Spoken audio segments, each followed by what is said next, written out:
Good morning, dear doctors. Today we shall understand a new aspect of carcinosin medicine with the help of a case. Male patient, age 58 years approx, suffering from slip disc in lumbar area. घटना ऐसी हुई थी कि 2-2.5 साल पहले इन्होंने कमर में बहुत ज़्यादा दर्द होने की वजह से, पाँव में झंझनाहट होने की वजह से इन्होंने ऑपरेशन करवा लिया था, परंतु धीरे धीरे वह सारी तकलीफ़ें शुरू हो गई, दर्द भी वापस आने लगा। इस पेशेंट का चेहरा मैंने आज तक नहीं देखा क्योंकि वह एक दूर के गांव में रहते हैं।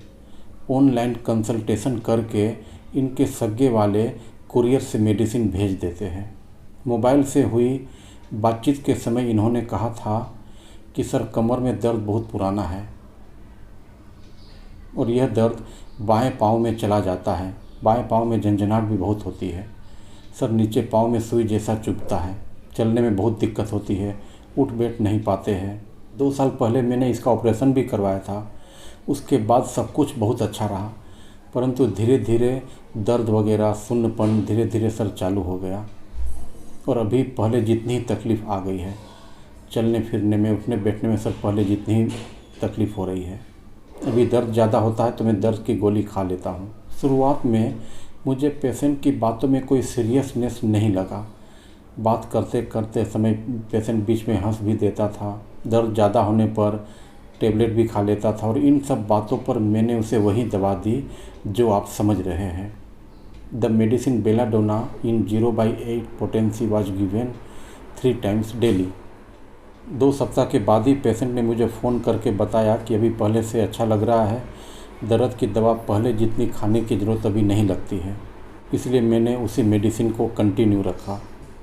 धीरे धीरे टाइम बीतते गया, 1 महीना, 2 महीना, 3 महीना, 4 महीना, और पेशेंट में धीरे धीरे इम्प्रूवमेंट ज़्यादा होते गया और उसकी सारी दवाएं, दर्द की टेबलेट वगैरह सब बंद हो गई। अब यहाँ पर एक टर्निंग पॉइंट क्या हुआ कि इतना अच्छा इम्प्रूवमेंट होने के बाद भी कुछ महीनों के बाद में पेशेंट ने ऐसा कहना चालू कर दिया, परंतु उस समय मुझे लगा कि ज़्यादा दिनों से पेशेंट बीमारी भोग रहा है, इसीलिए वह ऐसा सोच रहा है और कह रहा है। परंतु बार बार कहने पर मुझे लगा कि बेलाडोना काम तो ज़रूर कर रही है, पर आगे मुझे मेडिसिन चेंज करनी पड़ेगी क्योंकि अभी का उसका यह मेंटल स्टेट बेलाडोना में नहीं है। पेशेंट हर बार इस तरह कहता था कि सर, कमर के दर्द में तो कुछ आराम है, पर पाँव का दर्द तो वैसा ही है, उसमें कोई फ़र्क नहीं है।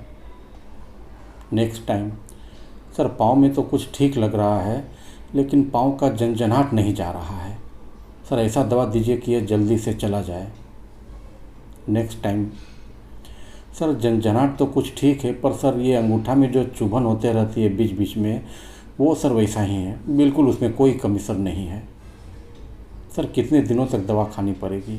सर अभी कमर में ठीक है, पाँव में भी कुछ ठीक लग रहा है सर, परंतु अच्छे से सर उठ नहीं पाते हैं, ज़मीन पर हाथ रख करके ही उठना पड़ता है सर, और कितने दिन दवा चलेगी? ऊपर की सारी बातों के साथ पेशेंट ने इस तरह भी करना चालू कर दिया कि सर और कितनी दवा खानी पड़ेगी, सर ये कब ठीक होगा? मानो वह कहना चाह रहा हो कि इतनी बीमारी के लिए इतनी सारी दवाएं मैं खा चुका हूँ, इतना सारा टाइम गवा चुका हूँ, पर फिर भी कहाँ ठीक हो रही है। दवा खाते खाते पेशेंट अंदर से ऊब चुका था, ऐसा मुझे भी लग रहा था।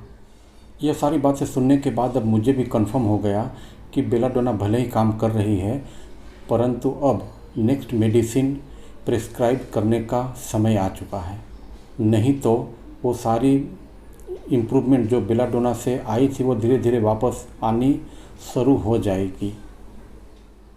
The medicine carcinosin in 200 potency 3 doses were given at the interval of half an hour with routine medicine.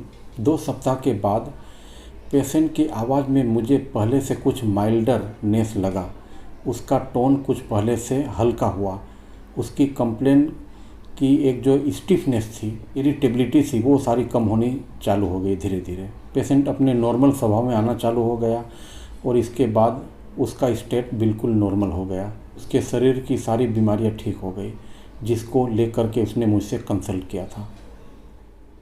अब हम लोग देखते हैं कि मेडिसिन कार्सिनोसिन क्यों दी गई, इसके क्या क्या रूब्रिक्स थे।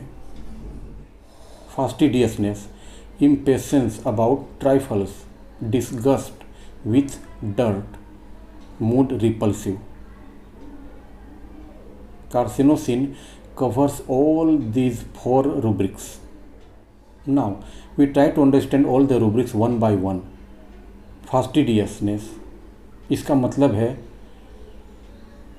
पेशेंट को संतुष्ट न कर पाना, उसे कोई ना कोई कमी नज़र आ ही जाती है और वह कंप्लेन करते रहता है, और जब तक उस कमी को पूरा न किया जाए पेशेंट उसी मेंटल स्टेट में बना रहता है। पेशेंट अंदर से संतुष्ट नहीं हो पाता है। Very difficult to satisfy such type of patient. तो इसलिए पेशेंट बार बार ऐसा कह भी रहा था कि सर कमर का दर्द तो ठीक है पर पाँव में दर्द वैसा ही है, पाँव का दर्द तो ठीक है पर सर झंझनाहट कम नहीं हो रही है, यह भी ठीक है पर वो सर नहीं जा रहा है, वो सर कम नहीं हुआ है। The next rubric, impatience about ट्राइफल्स।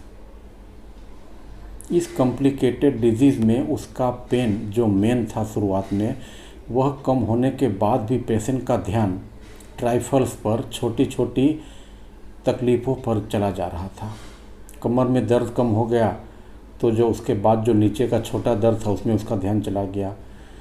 सब कुछ ठीक होने को आया तो जो उसके पाँव में कभी कभी चुभन जैसी होती थी उस पर उसका ध्यान चला गया और कंप्लेन करने लगा कि यह तो सर वैसा ही है, जबकि चुभन उसके पाँव में रोज़ होती भी नहीं है।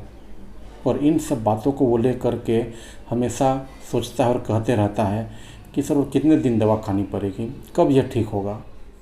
डिस्गस्ट विथ डर्ट, अनवी में ENNUI, अनवी में पेशेंट उब जाता है, परंतु इस रूब्रिक में पेशेंट उबने की हद को भी पार कर जाता है। बात करते समय पेशेंट की आवाज़ ऐसी थी मानो वह कहना चाहता है कि अब यह और कितना दिन लगेगा, कब यह जाएगा, इतनी सारी दवाएं, इतना सारा समय, कब यह ठीक होगा, अब तो बहुत हो गया। मानो वह अंदर से पूरी तरह उब चुका हो, बुरी तरह उब चुका हो। यहाँ पर पूरा रूब्रिक है डिस्गस्ट विथ डर्ट। डर्ट मतलब धूल या मिट्टी या छोटी सी कोई गंदगी जिसका वैल्यू बहुत ज़्यादा नहीं है, परंतु यहाँ पर पेशेंट उस छोटी सी डर्ट के कारण भी उब जा रहा है।